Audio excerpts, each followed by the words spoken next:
Imagine you're sitting in a really crucial Wednesday morning performance review. Okay. Your manager is speaking, but suddenly the spreadsheet on your screen it starts to look like a completely foreign Well, language. cognitive fog rolls in. Exactly. Yep. And maybe a subtle tremor starts in your right hand. You have a split second to make a choice. Do you use every ounce of your remaining biological energy to hide it? Or do you let it happen and risk them questioning your competence? It's it's an incredibly profound and demanding challenge.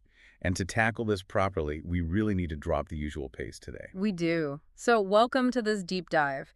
Tonight we're stepping into an audio sanctuary. Yeah, a space we like to think of as a broken battery radio session. Exactly. A session specifically designed for those moments when your hardware is just running low. There is no corporate hype here. None at all. And there's no clinical jargon you have to memorize, no pressure, no expectations. So right now, just drop your shoulders. Yeah, let your breathing settle. Let the tension leave your neck. Because our entire mission today is navigating your job, your career survival with functional neurological disorder, or FND, without triggering a complete hardware collapse. Right, because navigating a standard career system when, your own nervous system is compromised, it requires a completely different playbook. It really, really does. I mean, if you think about the traditional professional world, it's an environment built exclusively for standard 100% capacity batteries. Absolutely. Yeah. Built for systems that can reliably, predictably recharge overnight. Right. The corporate world demands peak capacity. It runs on rigid schedules, constant screen glare, back-to-back meetings, and this unspoken but very loud pressure to maintain an unrelenting velocity. Yeah. But here's the reality we're anchoring on today.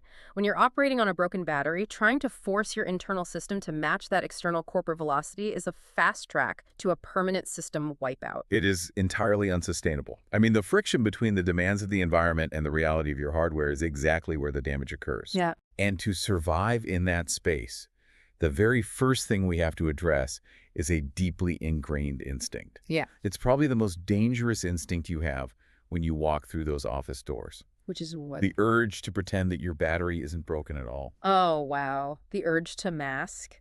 Yes. It is such a powerful instinct because, you just want to blend in. But masking your symptoms just to protect other people's comfort is described in our sources as the single biggest energy drainer in existence. Think about the sheer biological resources it takes to mask. We need to be clear about what FND actually is. Unlike structural nerve damage, which is a hardware issue like, say, a severed cable, Right. FND is a software glitch. The brain's hardware is perfectly intact, but the signals being sent back in between the brain and the body are misfiring. Right. Okay. So when you're sitting at your desk, trying with every ounce of your willpower to freeze a tremor, or you're on a conference call using all your cognitive reserve to hide a speech glitch, you're effectively trying to force a frozen computer to run faster by violently clicking the mouse. Oh, man. That is such a vivid picture. In those moments, you are running your system at maximum voltage. So you might grit your teeth and survive the morning meeting, but you are effectively guaranteeing a catastrophic system wipeout by the afternoon. Exactly. You're borrowing energy you do not have Right. at a severely inflated interest rate. But, hold on, though. I mean, don't mask sounds great in theory, but in reality. Yeah, it's terrifying. If I walk into HR or sit down with my boss and say, hey, my brain software is misfiring and I might randomly lose the ability to speak clearly, I am terrified they're quietly going to start looking for my replacement. Of course. How do you actually disclose this without painting a massive target on your own back? Well, that's the exact fear that keeps people masking until they collapse.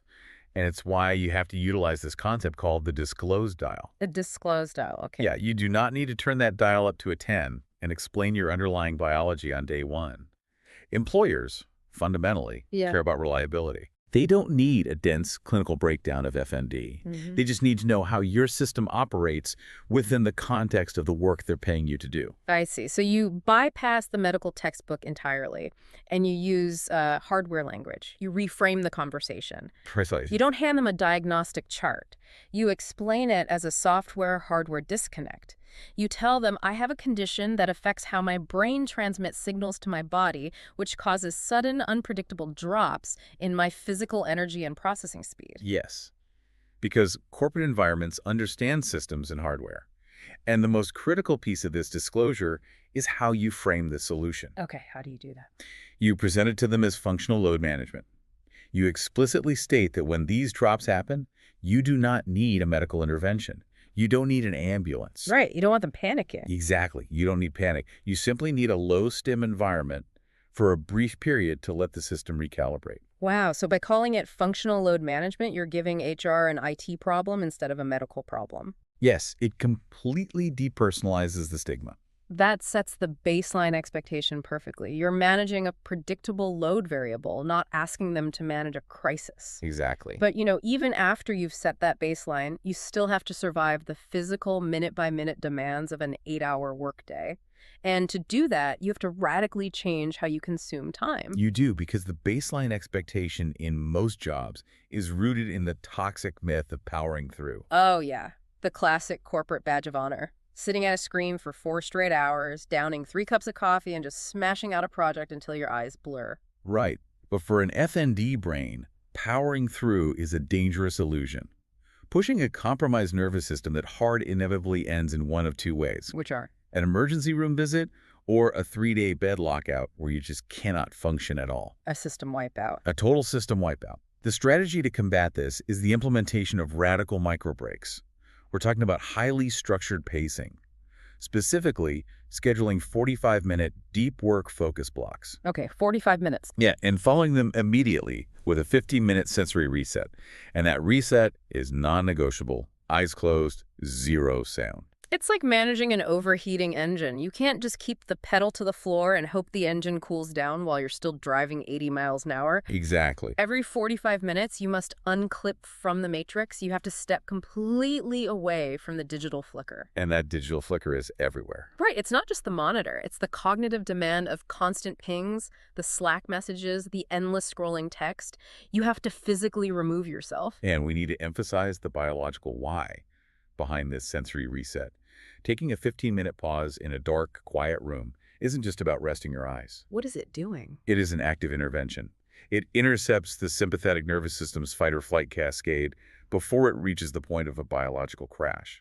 You're actively downregulating your heart rate and allowing the misfiring software to reboot. So you find a vacant meeting room, or if there are no rooms, find a quiet corner. If there are no corners, go into a bathroom stall. Anywhere you can. Close your eyes, physically block out the overhead fluorescent lights, and give your nervous system exactly 2 minutes, or ideally 15, of absolute unbroken silence to drop its voltage.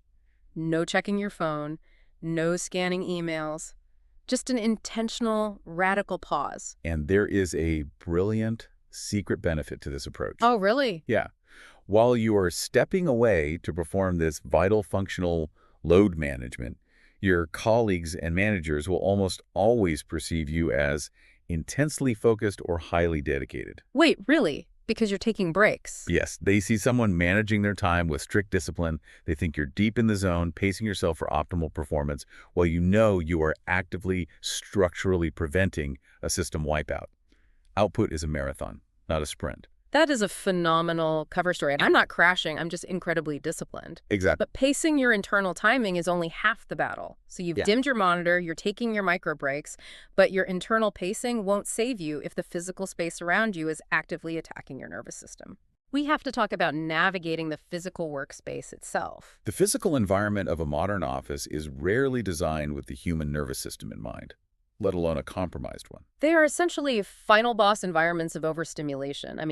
Open plan layouts where you're involuntarily listening to 6 different conversations at once, echoey rooms with terrible acoustics, Ringing phones everywhere, and the overhead fluorescent lighting. It's not just annoying, it literally acts like a slow-motion strobe light on the visual processing system. You walk into these final boss environments, and the room itself begins draining your battery voltage before you've even opened your laptop. Which means you cannot be passive about your space. You have to play aggressive defense when it comes to your sensory boundaries. Oh, so? This requires strategic self-advocacy. You have to engineer your immediate surroundings to minimize the incoming data your brain has to process. Every sound, every flicker of light is data, and processing data costs energy. So how do you actually negotiate this without sounding like you're just being difficult or demanding special treatment? You tie the request directly to the business outcome. You don't say, "The lights give me a headache." You say, "I process complex data much more efficiently when I'm not facing heavy foot traffic. Can we move my desk to the corner so I can focus better on the quarterly reports? Oh, I love that. And you also utilize physical hardware defenses, high-quality noise-canceling gear, or subtle earplugs to just dull the sharp, jagged edges of the background office noise. And for the digital environment, aggressively managing that digital flicker. Yep. Lowering the brightness on your monitor drastically, utilizing high-contrast dark modes for every single application. Yes, dark mode is essential. Wearing blue light-blocking lenses. The goal is to soften the sensory stab of the monitor, making the visual input as gentle as possible. But all of these physical defenses, the earplugs, the dark mode, the corner desk, they mean absolutely nothing if your manager suddenly pulls you into a high-stakes, rapid-fire Zoom meeting. That's the danger zone. Right. How do you defend against real-time performance demands? This brings us to what's called the async advantage. We need to look at the biological cost of meetings.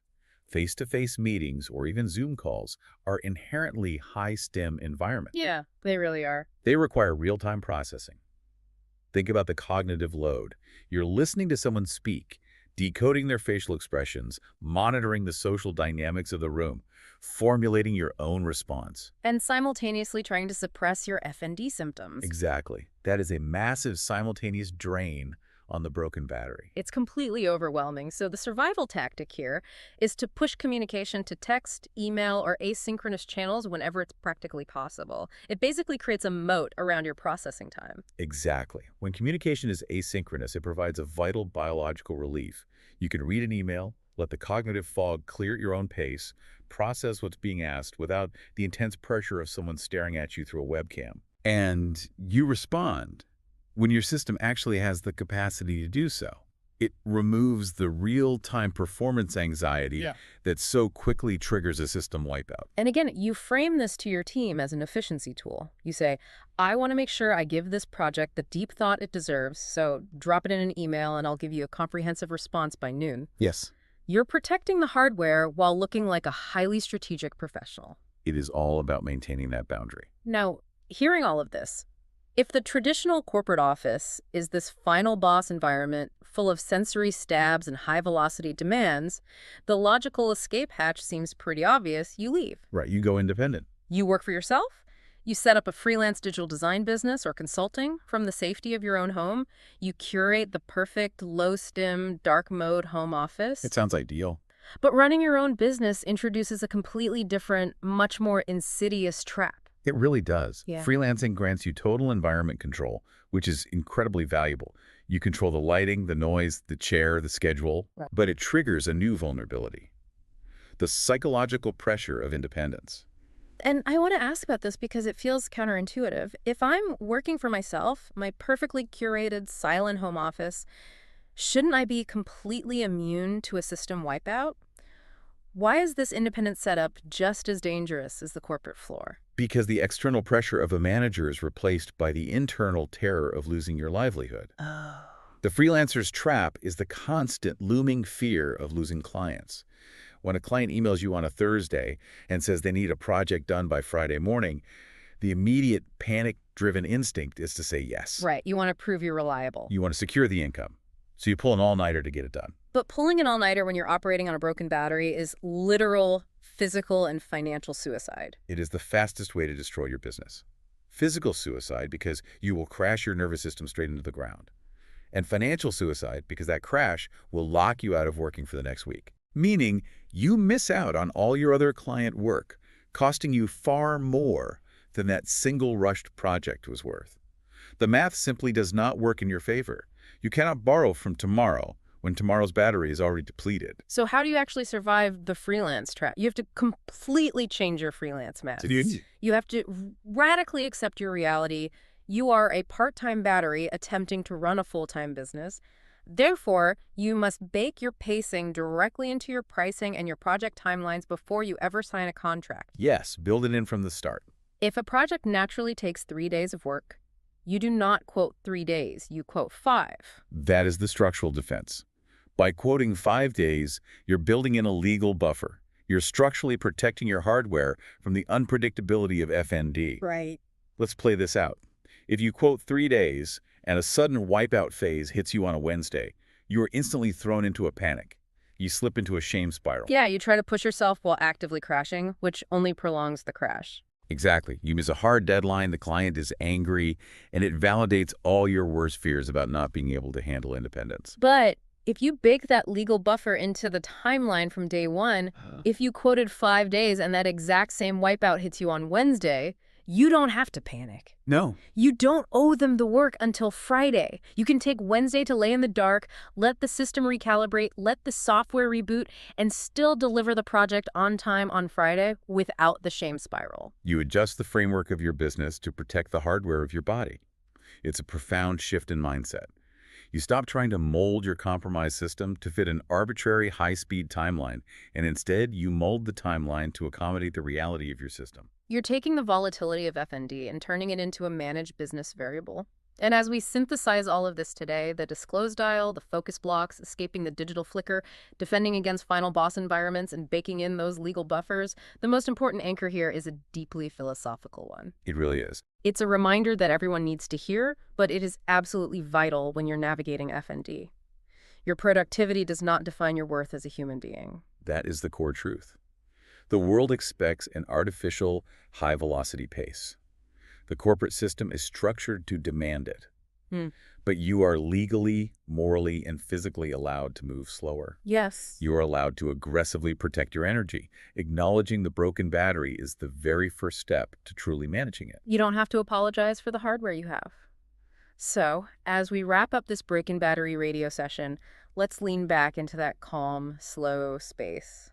Wherever you are right now, take a second. Just breathe. Ease your posture again. Let the stress leave your neck. Allow yourself to just exist exactly as you are without needing to produce or achieve or mask.